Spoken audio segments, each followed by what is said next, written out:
वो दैनिक चर्या को अध्यात्म से कैसे जोड़ा जाए। ख्याल करो, हम सोचते हैं कि ये सब पाप की क्रियाएं, पुण्य की क्रियाएं नहीं हो सकती। आचार्य कहते हैं, जब चिंतो तब शेष फल, लक्खा फल गमलेड, कोटा कोटि अनंत फल जब जिनवर डिठे। हमने जिनको पाप की क्रियाएं समझ रखा है, उन क्रियाओं में भी पुण्य को हम संजो सकते हैं। प्रातः काल उठकर जब सुबह हम ब्रह्म मुहूर्त में उठते हैं, हम अपने छोटे छोटे हाथों से भगवान की प्रार्थना ये करने का प्रयास करते हैं, हे भगवान, आज का दिन हमारा कुछ गलत करने के काम में ना आए। ये छोटे छोटे हाथ किसी को गिराने के नहीं, किसी गिरते को उठाने के काम में आए। ये हाथ चोरी चपाटी में नहीं, पूजा पाठ और दान धर्म में काम में आए। ये हाथ कभी कुछ गलत लिखने के काम में नहीं, अच्छा लिखने के काम में आए।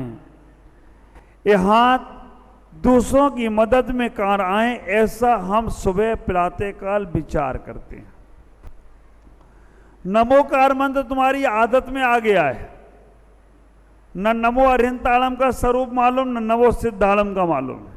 बस नमो अरिहंताणम इसने पढ़ा है तो हमने भी पढ़ लिया। और क्या पढ़ने से होता है? पुण्य मिल जाता है। बस नमो सिद्धाणम भी बोलोगे, आयरियाणम ओवजा सब बोलोगे आप। अध्यात्म दृष्टि में तुम्हें वो बोलना ही चाहिए, लेकिन व्यवहार की दृष्टि को हमें जब तक अच्छा नहीं करेंगे, व्यवहार का जीवन नहीं करेंगे, तब तक हम कैसे उस परम तत्व को पाने का प्रयास करेंगे। ख्याल करना, सुबह बिस्तर से उतरते हैं, हम अपने से बड़ों को जय जिनेंद्र बोलते हैं, उनके चरण स्पर्श करते हैं।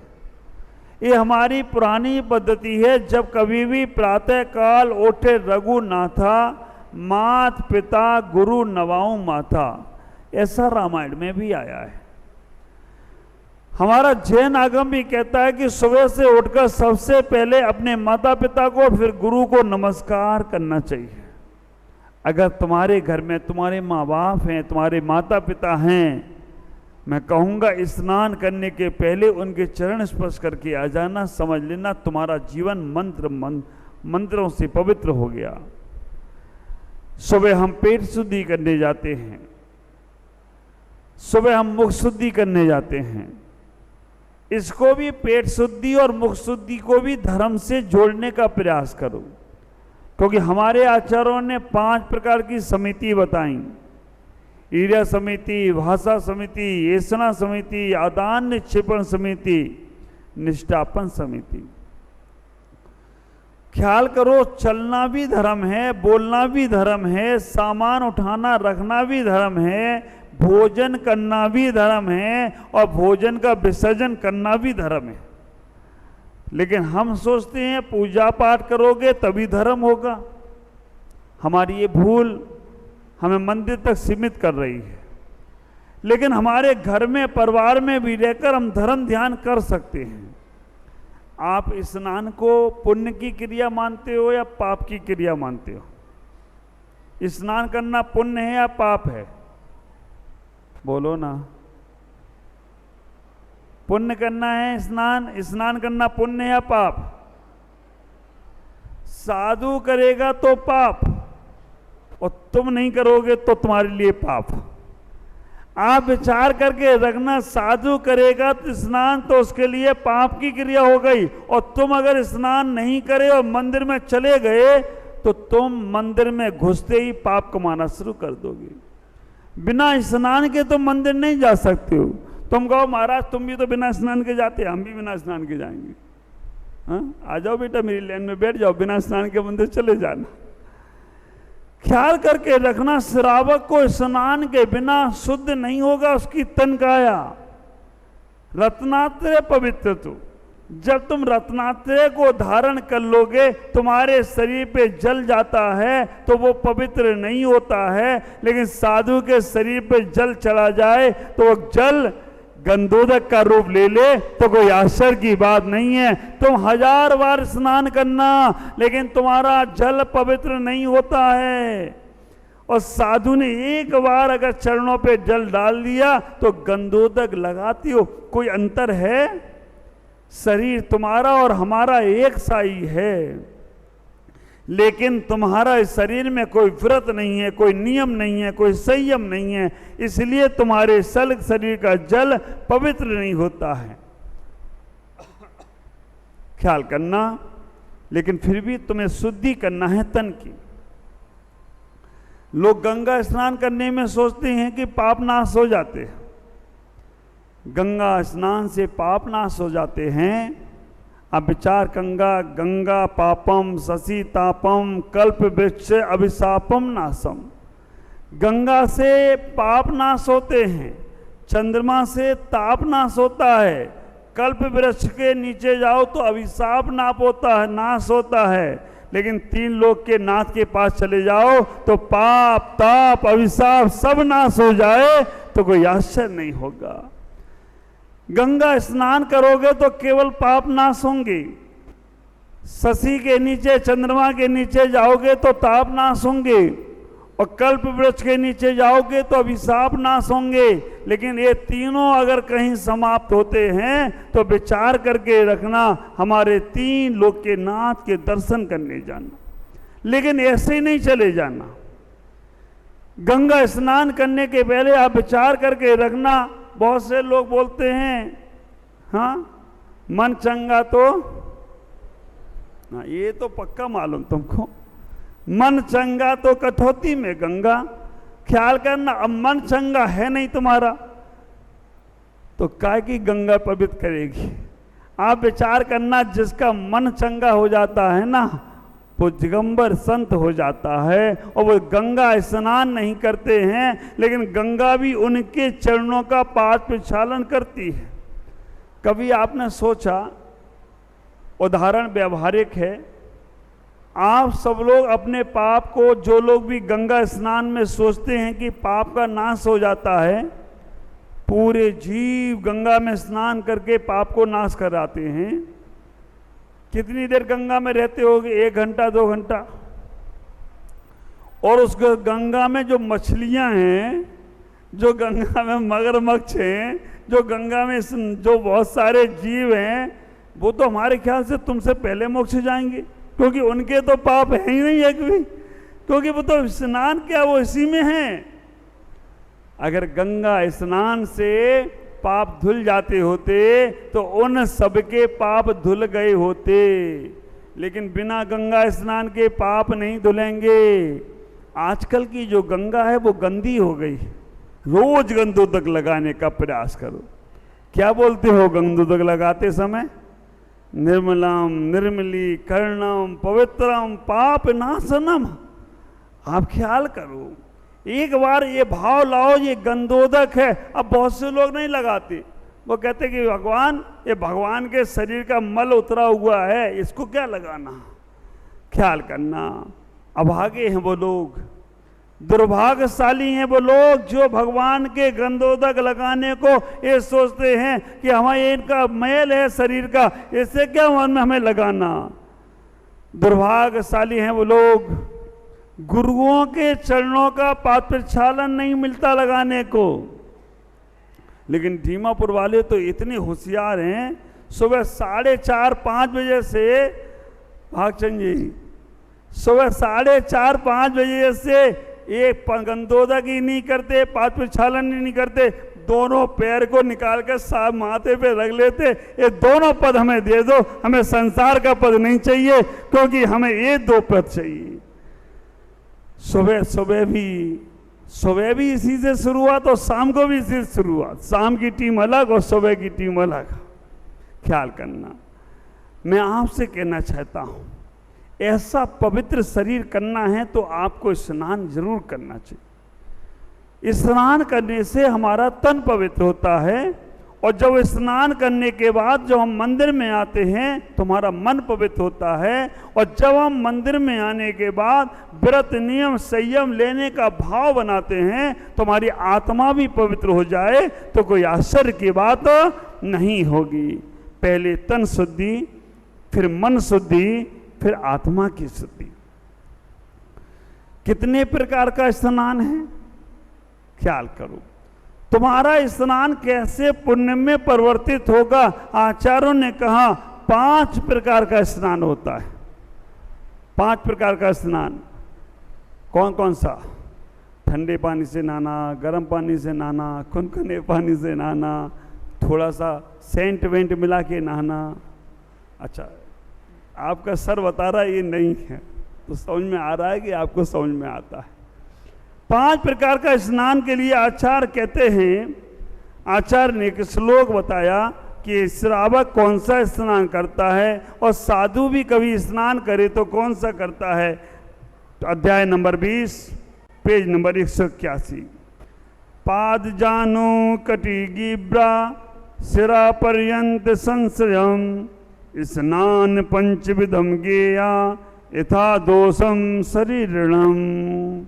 5 प्रकार का स्नान। पाद जानो कटिगिब्रा, आप विचार करना। पाद स्नान, पैरों को आपने धो लिया, ये भी स्नान है। जानो, जानो मतलब घुटना। हाँ, जानू शब्द के तुम्हें थोड़ा थोड़ा कुछ होता होगा, बड़े बुजुर्गों को कुछ नहीं होता होगा, आजकल के बच्चों को जरूर कुछ होता होगा, है ना। आजकल के बच्चे बच्चियां एक दूसरे को जानू कहते हैं, उन्हें इतना नहीं मालूम ये घुटने का नाम है जानू। बुद्धि घुटने में चली गई उनकी, जानू जानू मतलब घुटना। अब जानू तो घुटना ही वाला जानू होगा और क्या होगा। जानू मतलब घुटने से स्नान करना, कटी कमर से स्नान करना, गिब्रा गर्दन से स्नान करना, और आचार्य कहते हैं कि सिरा पर्यंत संसम सिर से स्नान करना। 5 प्रकार का स्नान है। पैरों को धोना भी स्नान है, घुटने से पानी को नीचे रखना भी स्नान है, कमर से भी स्नान करना है, गर्दन से चौथा और सिर से 5वां। साधु के लिए स्नान 3 प्रकार का बताया। वैसे तो स्नान 3 प्रकार का है, जल स्नान, मंत्र स्नान ख्याल करना, और व्रत स्नान। जल स्नान श्रावक को करना चाहिए, मंत्र स्नान से साधु शुद्ध होता है, और व्रत स्नान से आत्मा शुद्ध होती है। साधु को केवल मंत्र स्नान कर लिया साधु ने, साधु पवित्र, और साधु ने व्रतों का स्नान कर लिया तो आत्मा भी पवित्र, और श्रावक ने जल स्नान कर लिया तो श्रावक का शरीर भी पवित्र हो जाता है। आप ख्याल करना, पूजा में आप लोग आते हो धुले धुलाए कपड़े पहनकर, और यहाँ पंडित जी दीदी आपको बोलती हैं हाथ में जल लो, अमृतम अमृते वर्षणम। हाँ, ऐसा स्नान, छुल गए तो भी तुम पवित्र। ओ बारी तुम्हारी बुद्धि, आप विचार करके रखना, वो मंत्र स्नान तुम छुल गए हो तो भी तुम पवित्र हो गए नहीं। ख्याल करके रखना, वो आप जल से नहीं हुए, आपने जो भगवान के प्रति श्रद्धा आस्था रखी ना, विचार करना, जो आपने श्रद्धा आस्था रखी, वो मंत्र पढ़ा, और मंत्र पढ़कर हे भगवान कहीं अनजाने में मैं धुल गया छुल गया हूं, तो हम जल डालकर पवित्र हो गए। ख्याल करो, साधुओं को तो मंत्र स्नान और व्रत स्नान करना चाहिए, लेकिन श्रावक को 5 स्नान करना चाहिए। और दीमापुर की तो स्थिति ये है, घर पे नहाओ तो भी यहाँ आके नहाना पड़ेगा, बिना यहाँ नहाए तुम मंदिर में पैर से कर नहीं सकती हो। अच्छी बात है, जरूर होना चाहिए, जितनी शुद्धिकरण कर सकें उतना करना चाहिए। ख्याल करो, इस स्नान में हमें थोड़ी बातों का ख्याल रखना। हमारा स्नान पुण्य में परिवर्तित कैसे होगा? हमारे घरों में पानी के छन्ने हैं, ख्याल करना, पीने के पानी में तो छन्ना लगा रखा है, लेकिन बाथरूम में छन्ने लगा रखे क्या? एक बार एक महाराज चले गए, उनकी विधि यही थी, निकले और पड़गाने लोग बहुत खड़े, लेकिन वो घर में जाके पड़कते थे। घर के अंदर गए, लोगों ने सोचा चौके में पड़केंगे, वो तो बाथरूम में चले गए। लोगों ने ये क्या चक्कर है, बाथरूम में जाए निकल आए बाहर, दूसरे घर में जाए बाथरूम देखे निकल आए बाहर, एक घर में गए देखा बाथरूम और वहीं खड़े हो गए, पड़कान हो गया। बाद में पूछा महाराज आपकी ये विधि पहली बार देखी? उनने कहा मेरा नियम था कि जिस बाथरूम में छन्ना लगेगा उसी घर में हाथ लूंगा।